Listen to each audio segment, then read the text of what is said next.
নমস্কার বন্ধুরা, মেঘার সাথে বাঙালিয়ানার আরও একটি নতুন পর্বে আপনাদের সবাইকে স্বাগত।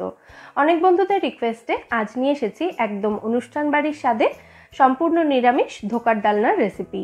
একেবারে সাবেকি পদ্ধতিতে এই ধোকার ডালনা আজকে আমি তৈরি করে দেখাবো, যেটা বাড়িতে থাকা সাধারণ কিছু উপকরণ দিয়েই কিন্তু তৈরি করে নেওয়া যাবে। তাহলে চলুন এবার রেসিপিটা দেখে নেওয়া যাক। ধোকার ডালনা তৈরি করার জন্য প্রথমে আমাদের ডাল ভিজিয়ে নিতে হবে। আমি এখানে 150 গ্রাম ছোলার ডাল নিয়েছি। যতটা ছোলার ডাল আছে ঠিক তার অর্ধেক পরিমাণে এখানে মটর ডাল নিয়েছি। এই দুই রকম ডাল মিশিয়ে যদি ধোকা তৈরি করা হয় তাহলে ধোকার স্বাদ কিন্তু অপূর্ব হয়। দু রকম ডাল একসাথে মিশিয়ে আমি খুব ভালো করে ধুয়ে নিয়েছি ডালটাকে। তারপর মিনিমাম 6 থেকে 7 ঘন্টার জন্য বা ওভারনাইট এই ডালটাকে আমাদের ভিজিয়ে রাখতে হবে।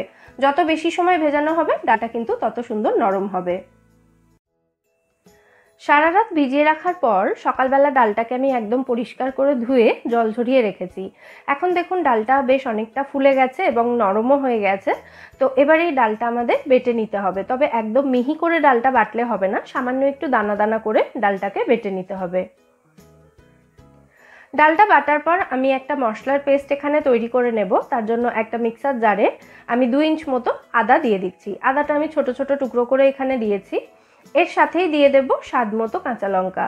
যে যেমন ঝাল খেতে পছন্দ করেন সেই অনুযায়ী কাঁচা লঙ্কার পরিমাণটা এখানে দেবেন। আর এখানে আমি ধোকা এবং গ্রেভি দুটোর জন্যই একসাথে মশলা তৈরি করে নিচ্ছি, সেই জন্য একটু বেশি উপকরণ এখানে আমি নিয়েছি। এর সাথে দিয়ে দিচ্ছি 1 টেবিল চামচ মতো জিরে গুঁড়ো, 1 চা চামচ মতো হলুদ গুঁড়ো এবং স্বাদ মতো লঙ্কা গুঁড়ো। লঙ্কা গুঁড়োটা একেবারেই অপশনাল, আপনারা নাও দিতে পারেন। তারপরে এই সমস্ত উপকরণ একদম মিহি করে বেটে নিতে হবে। এবার আমি ধোকার মিশ্রণটা তৈরি করে নেব। তার জন্য একটা কড়াই গরম করে তার মধ্যে আমি 2-3 চামচ মতো সর্ষের তেল দিয়েছি। তেলটা গরম হয়ে গেলে 1/2 চা চামচ মতো কালো জিরে দিয়েছি এর মধ্যে। কালো জিরেটা একটু ভেজে নিয়ে তারপর এর মধ্যে যে মশলার পেস্টটা তৈরি করে রেখেছিলাম সেটা 2 টেবিল চামচ মতো দিয়েছি। মশলাটা একটু ভেজে নিতে হবে 2 থেকে 3 মিনিট মতো। আর মশলা ভাজার সময় ভীষণ তেল ছিটকাচ্ছিল, সেই জন্য আমি কড়াইটা ঢাকা দিয়ে মশলাটা কষিয়ে নিয়েছি। এবার বেটে রাখা ডালটা এর মধ্যে দিয়ে দিতে হবে। ডালটা দিয়ে একটু নাড়াচাড়া করে নিয়ে এর মধ্যে আমি দিয়ে দেব 1/2 কাপের একটু বেশি পরিমাণে জল।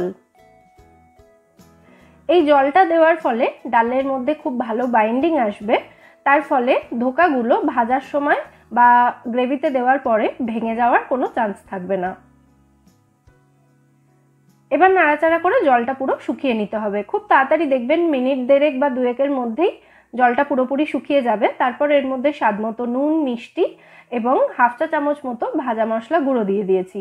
এই ভাজা মশলা গুঁড়ো তৈরি করার জন্য গোটা জিরে, গোটা ধনে, শুকনো লঙ্কা এবং তেজপাতা শুকনো কড়াইতে ভেজে সেটাকে আমি গুঁড়ো করে ব্যবহার করেছি।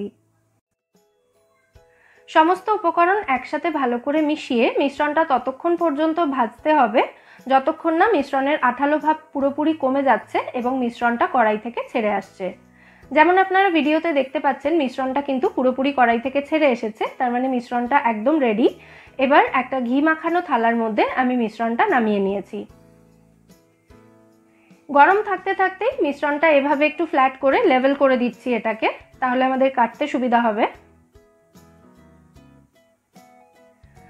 লেভেল করে দেওয়ার পর গরম থাকাকালীনই একটা ছুরির সাহায্যে এটাকে আমি কেটে নিচ্ছি। স্কোয়ার বা ডায়মন্ড যেরকম ইচ্ছা, মানে যেরকম শেপে ইচ্ছে আপনারা এটা কেটে নিতে পারেন।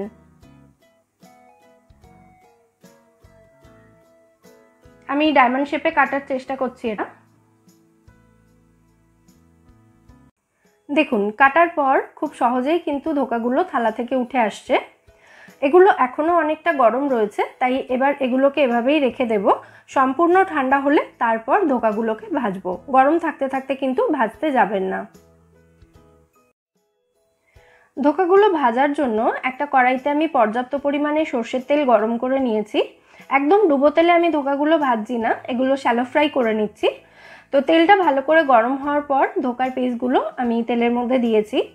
4 থেকে 5 মিনিট সময় নিয়ে মিডিয়াম ফ্লেমে রেখে ধোকাগুলো ভালো করে ভেজে নিতে হবে। দুপিঠ থেকেই খুব ভালোভাবে ধোকাগুলো ভাজা হয়ে গেছে। এবার আমি এগুলো তেল থেকে তুলে নিচ্ছি আর একই রকম ভাবে বাকি সমস্ত ধোকাগুলো ভেজে নিতে হবে। ধোকাগুলো কাটার পর সাইড থেকে যে আনইভেন একটু এবড়ো খেবড়ো পিসগুলো বেরিয়েছে, ছোট ছোট পিসগুলো, এগুলো আমি ভেজে আলাদা করে নেব। এগুলো শুধু শুধু অথবা ডাল ভাতের সাথে খেতে কিন্তু দুর্দান্ত লাগে। আর একদম পারফেক্ট শেপের যে পিসগুলো সেগুলো আমি ভেজে নিচ্ছি এখানে গ্রেভির জন্য। তো সমস্ত ধোকা ফ্রাই করে নিয়ে আমি ফেরত আসছি। সমস্ত ধোকাগুলো ফ্রাই করার পর কড়াইতে যে তেলটা রয়েছে এতেই আমি গ্রেভি তৈরি করে নেব। আপনারা চাইলে তেলটা চেঞ্জ করে নিতে পারেন। তো এর মধ্যে ফোড়নের জন্য 2টো তেজপাতা দিয়েছি, গোটা গরম মশলা দিলাম, 1/2 চা চামচ গোটা জিরে দিলাম এবং 1/4 চা চামচ মতো হিং দিয়ে দিচ্ছি। ফোড়নটা 30 থেকে 40 সেকেন্ড মতো একটু ভেজে নেব। তারপর গোটা গরম মশলার মিষ্টি গন্ধ বেরোতে শুরু হলে এর মধ্যে দিয়ে দেব আমি 2টো মাঝারি সাইজের আলু। আলুটা আমি এরকম লম্বা করে কেটে নিয়েছি, কারণ ধোকার শেপটাও একটু লম্বাটেই রয়েছে। তো চাইলে আপনারা আলুটা ডুমো করেও কেটে নিতে পারেন। আলুটা খুব ভালো করে ভেজে নিতে হবে। এবার দেখুন আলুটা খুব সুন্দর করে আমি ভেজে নিয়েছি।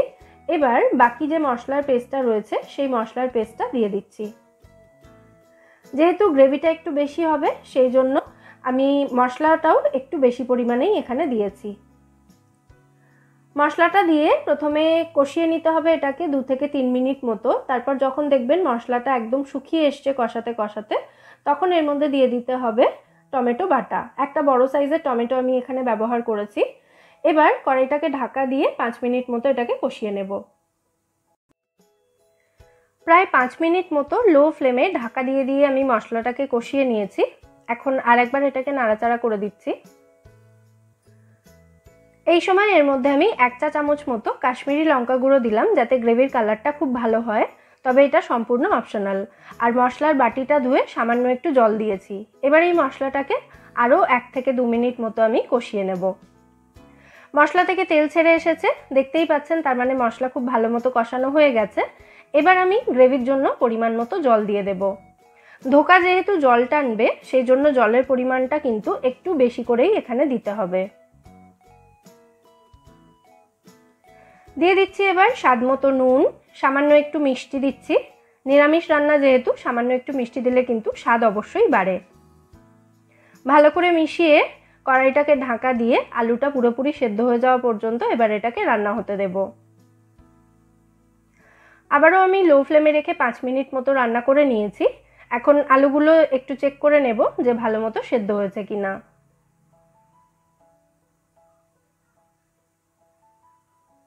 দেখুন আলু খুব ভালো মতো সেদ্ধ হয়ে গেছে।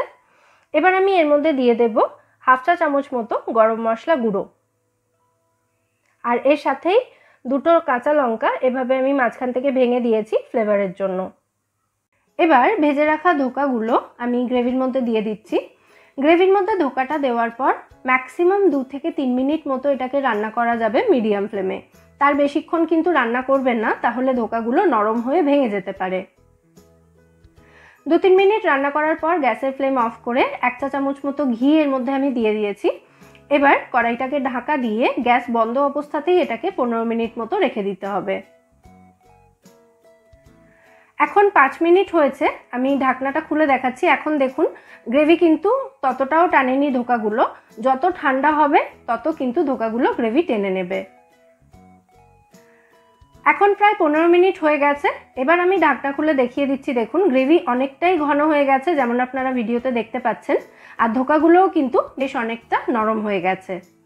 আমাদের ধোকার ডালনা এখানে একদম রেডি। চাইলে নামানোর আগে আপনারা একটু ধনেপাতা কুচিও ছড়িয়ে দিতে পারেন। আমি সাজানোর জন্য একটু ধনেপাতা কুচি দিয়েছি। তাহলে অবশ্যই এই সাবেকি পদ্ধতিতে ধোকার ডালনার রেসিপিটা আপনারা বাড়িতে ট্রাই করুন এবং আমায় জানাবেন রেসিপিটা আপনাদের কেমন লাগলো। রেসিপি ভালো লাগলে ভিডিওটাকে বরাবরের মতো একটা লাইক এবং শেয়ার করার অনুরোধ রইল। আর আপনি যদি আমার চ্যানেলটা এখনও সাবস্ক্রাইব না করে থাকেন তাহলে চ্যানেলটা সাবস্ক্রাইব করারও অনুরোধ রইল। ফিরে আসবো নতুন কোনো রেসিপি নিয়ে। সবাই সুস্থ থাকবেন, ভালো থাকবেন এবং সবাইকে খুব ভালো রাখবেন।